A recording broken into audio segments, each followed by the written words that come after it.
நம்ம அன்றாடம் சாப்பிடக்கூடிய இந்த கேரட்ல என்னென்ன சத்துக்கள் நிறைஞ்சிருக்கு அப்படின்னு பார்க்கலாம். 100 கிராம் கேரட் எடுத்தோம்னா அதுல 35 கேலரிஸ் ஆஃப் எனர்ஜி நமக்கு கிடைக்குன்னே சொல்லலாம்.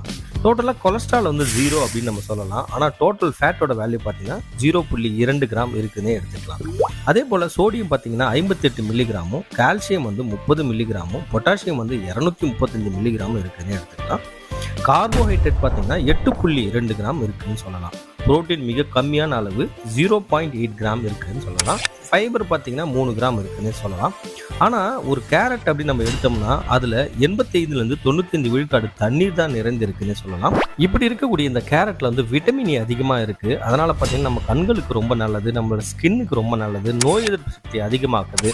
அது மட்டும் இல்லாமல் நமக்கு hypertension, diabetes, heart problem இதுலேருந்து தவிர்க்கிறதுக்கும் நம்மளுடைய growth டெவலப்மெண்ட்டுக்கும் கேரட் ரொம்பவே முக்கியம்னு சொல்லலாம். ஆனால் தினசரி கேரட் சாப்பிட்றது ரொம்பவே முக்கியம்.